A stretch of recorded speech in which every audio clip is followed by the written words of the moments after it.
nossa segunda parte aí da resolução dessa prova de advogado, começando aqui pela questão de número 7. Vamos que vamos.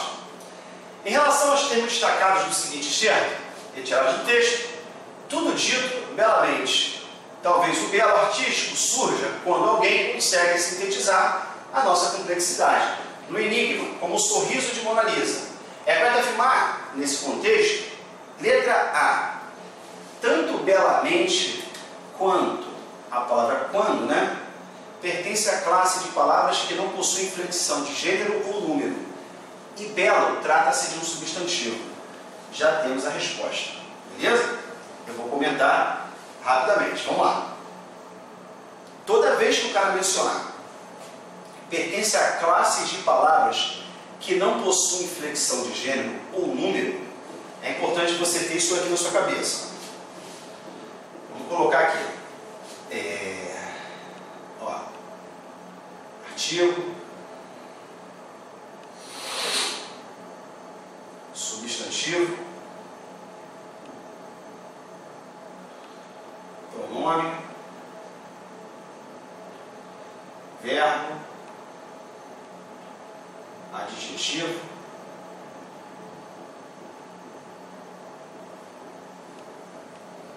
numeral,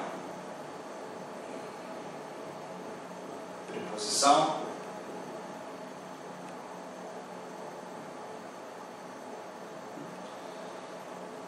interjeição,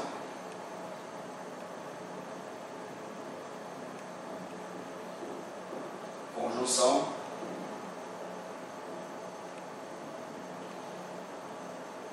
e advérbio.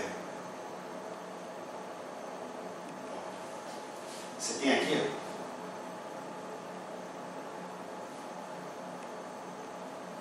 as 10 classes variáveis, as 10 classes, perdão, que existem na língua portuguesa, das quais 6 pertencem ao grupo de classes variáveis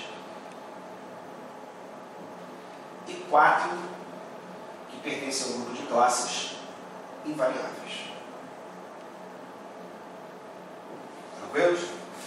Ou seja, as classes invariáveis são essas: preposição, interjeição, conjunção e advérbio. Tranquilos? Aí, por exemplo, para poder exemplificar isso, o que eu te diria? Menino é um substantivo. Se eu te perguntar qual é o feminino da palavra menino, você vai falar menina. No momento que você fala que ela tem feminino, você está dizendo que ela pode variar. Então, claro que ela pertence ao grupo de classes variáveis. Artigo, o a, os as. Pronome, meu, minha, eu, tu, ele, nós, vós, eles. Verbo, eu cantei, ela cantará. Tudo isso aqui, adjetivo bonito, bonita. Numeral, 1, 2, 3, 4, primeiro, segundo, terceiro, quarto. São palavras que são variáveis. Mas quando você fala em conjunção, quando você fala em preposição, quando você fala em interjeição, quando você fala em qualquer uma dessas 4 classes aqui, são 4 classes invariáveis. O que isso significa? Eu não posso te perguntar qual é o feminino de uma conjunção, de uma preposição. Eu não posso perguntar qual é o masculino disso daqui, qual é o feminino, qual é o aumentativo, qual é o plural, porque essas palavras aqui são palavras invariáveis. Beleza? Gravem isso. Eu preciso que vocês anotem uma teoria, até para poder ajudar a explicar essa questão daí. Coloque assim, por favor.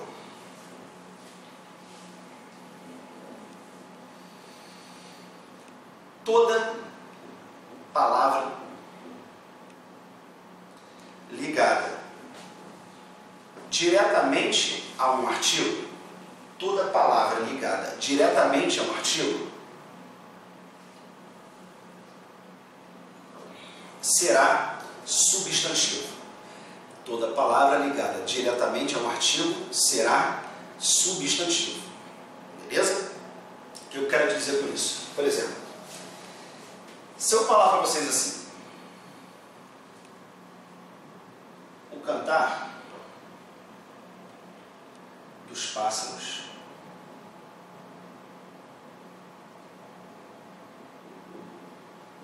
é belo.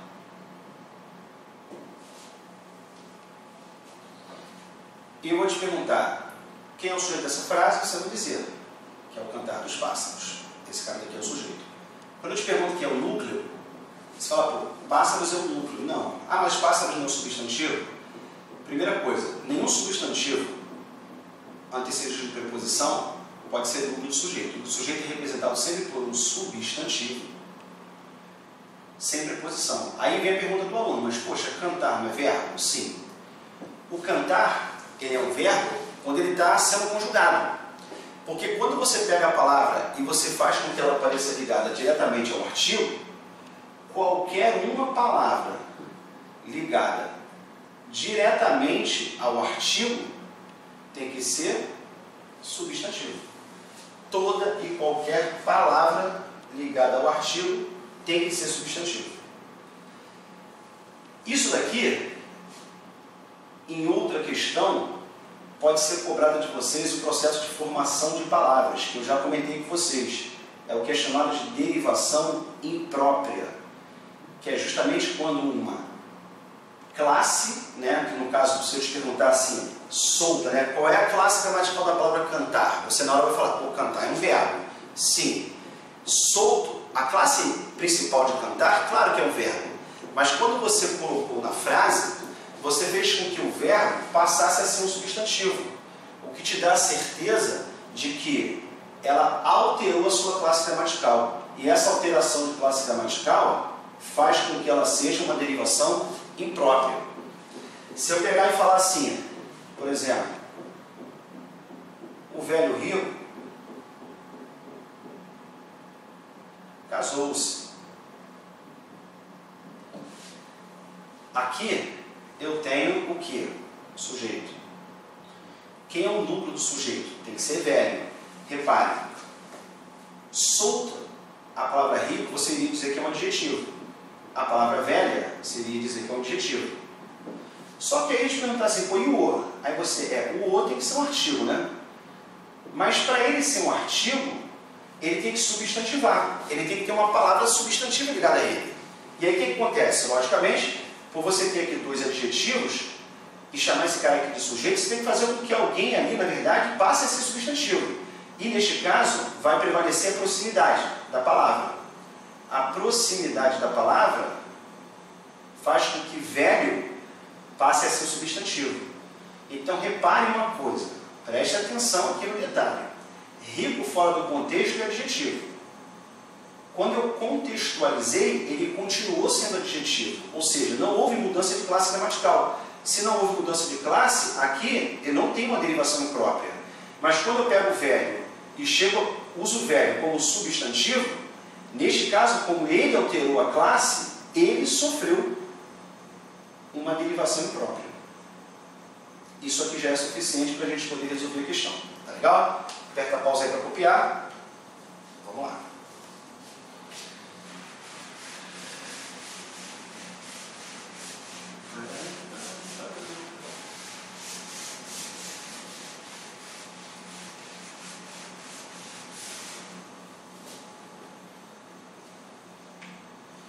Vamos lá. Belamente, você tem o quê? Um advérbio, beleza? Para quem quiser anotar, o sufixo mente, ele forma sempre um advérbio a partir de um adjetivo. Por exemplo, a palavra belo é um adjetivo. Quando você acrescenta o sufixo mente que você fala belamente, você fez um advérbio a partir de um adjetivo. Quando você pega a palavra rápido é um adjetivo.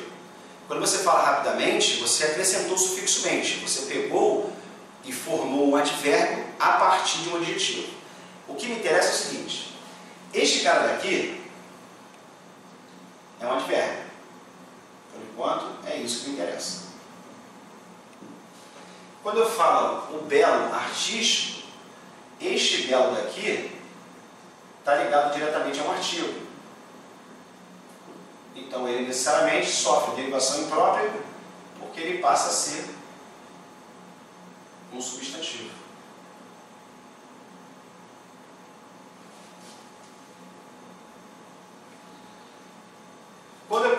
artístico surge quando?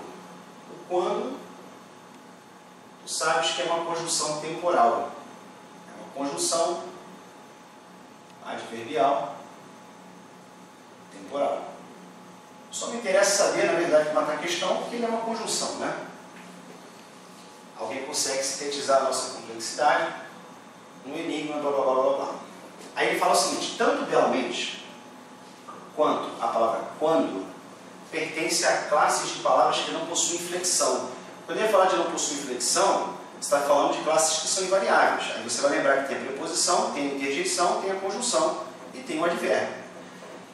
Como belamente é um advérbio e o quando é uma conjunção, realmente pertence ao grupo de classes invariáveis. Aí eu venho aqui. E belo trata-se de um substantivo. Sim, ali ele tratou de um substantivo, por quê? Porque ele sofreu uma derivação imprópria. Ele era um adjetivo e passou a ser um substantivo. Por esse motivo, resposta letra A. Tranquilos? Aí não tem mais o que comentar, porque eu já expliquei tudinho. Vamos partir para o próximo.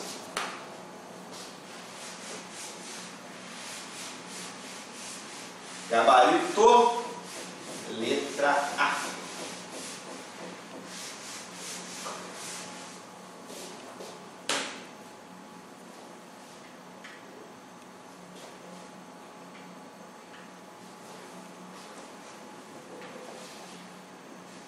Questão número 8.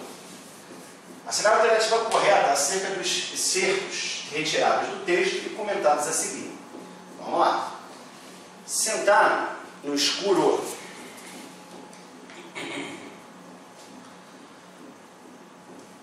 Penso que nós não somos o navio, somos os contêineres que ele carrega. Os verbos destacados estão conjugados na primeira pessoa do plural. Sim, nós somos, né? E são complementados por objetos diretos. Nada a ver, beleza? O verbo ser de ligação. Você não tem nada de objeto, né? Porque para ser objeto você teria que ter um verbo transitivo. Se fosse objeto direto, seria transitivo direto. Se fosse objeto indireto, transitivo indireto. Tanto o verbo ser aqui ou aqui são verbos de ligação. Vamos que vamos. Letra B. Em relação ao trecho, os nazistas queimavam a arte degenerada, mas só da boca para fora. O verbo destacado está no plural, pois concorda com o sujeito composto, e o mas trata-se de uma conjunção adversativa. O mas realmente é uma conjunção adversativa, só que o sujeito não é composto.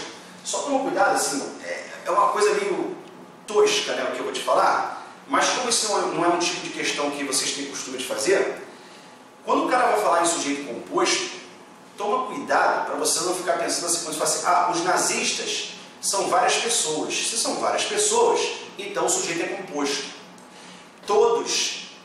Muitos vieram, se muitos vieram, eu sei que muitos é o sujeito. Só que eu não sei quantos são, então esse sujeito é indeterminado. Não vai pensar nisso não, que está falando besteira.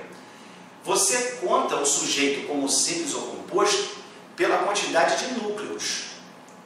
Então, por exemplo, quando eu falo os nazistas queimavam, eu tenho quem como núcleo de sujeito? Nazistas. Aí eu não vou pensar se nazistas é plural ou singular. Eu vou pensar assim, nazistas representa o quê? Quantos núcleos? Eu só tenho um núcleo, que é a palavra nazistas. Quando eu tenho só um núcleo, aí o sujeito é chamado de sujeito simples. Para ser sujeito composto, eu tenho que ter 2 ou mais núcleos. A ideia de ser plural ou singular nada tem a ver com a identificação do sujeito ser simples ou composto. Quando você fala assim, muitos vieram, você tem o sujeito muitos. Aí eu pergunto, qual é o tipo de sujeito? Você fala, o sujeito é simples. Ah, mas por que não é indeterminado se muitos eu não sei quantos são? Não tem nada a ver, porque não é assim que você vai identificar o sujeito determinado. Quando você fala muitos vieram, eu vou te perguntar, quantos núcleos eu tenho? Eu tenho quantos núcleos? Eu tenho um único núcleo que é representado pela palavra muitos. Se eu tenho um único núcleo, significa dizer que o sujeito é simples. Entendeu? Ponto. Vamos lá. Então, o verbo destacado para estar no plural, pois concorda com o sujeito composto. Fora. Letra C. Em relação aos dois empregos da preposição para, né? Ele está dizendo que ambos os termos destacados tratam-se de conjunções. Não. Tanto para, em Soprove, e para mim, são duas preposições. Chamou de conjunção, então está errado. Letra D. O trecho anelas uma espécie de pressentimento trágico de que o mundo se dirigia para um banho de sangue. O verbo destacar não possui sujeito, certo? E nelas trata-se de uma contração entre a preposição em e pronome pessoal elas, indica uma noção de posição. Resposta, letra B, letra D de dado, esse é o gabarito. Vou comentar a letra E rapidinho e vou voltar para poder falar um negocinho ali. Em relação ao trecho pintado em 1508, a tempestade inaugura 2 séculos que produziram mais beleza do que qualquer outro período de nossa história. O verbo destacar deveria ser conjugado no plural para concordar com a expressão 2 séculos. Não, você tem que saber o seguinte, 2 séculos é sujeito? Não sei, né? Vamos ver. A tempestade inaugura. O que inaugura 2 séculos? Não é a tempestade? O sujeito é a tempestade. E o verbo está corretamente concordando com ele, que é o sujeito. Então, claro e evidente que você tem a resposta letra E sendo errada. E a letra D, só tem um comentário que eu quero fazer, que é o seguinte. Quando você vai analisar, rapaziada,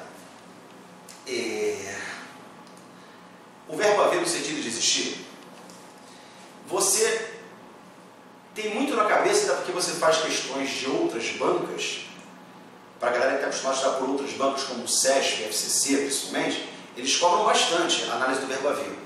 Mas se restringe muito a falar o quê? Que o verbo haver, no sentido de existir, ele não tem plural. Ponto. Isso é o que todo mundo sabe.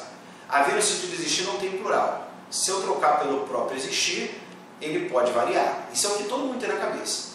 Só que você tem uma série de coisas que pode ser cobrada pelo verbo haver, que certamente a maioria de vocês não sabe.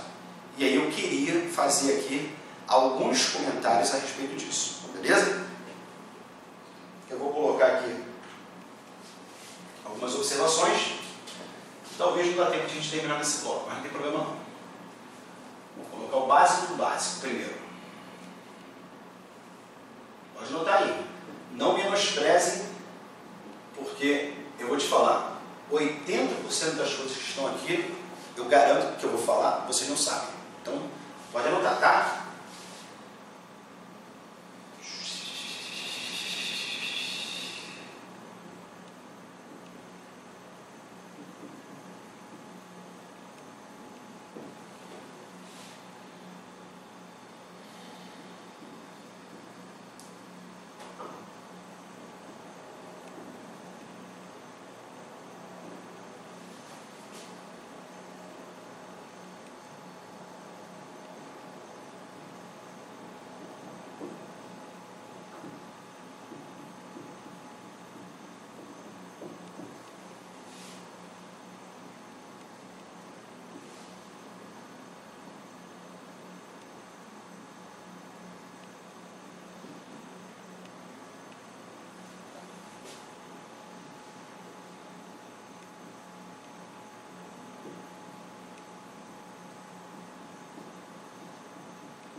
Vamos lá? É o seguinte, galera, olha só. Quando eu falo assim, há meninas em sala, aí eu vou te perguntar o seguinte: tu sabes que o verbo haver está no sentido de existir. A primeira coisa que eu vou explicar para vocês aqui é em relação à concordância, beleza? Há meninas em sala. O verbo haver no sentido de existir não tem plural, então o certo aí você pode falar há meninas em sala. Uma coisa que você tem que saber é que não tem que ser há no presente do indicativo. Você pode colocar há meninas em sala, havia meninas em sala, pretérito imperfeito, haverá meninas em sala, futuro do presente, ou seja, o tempo não importa. O que vai acontecer é o seguinte: independentemente do tempo, quando o haver estiver no sentido de existir, ele não tem plural. Isso você sabe.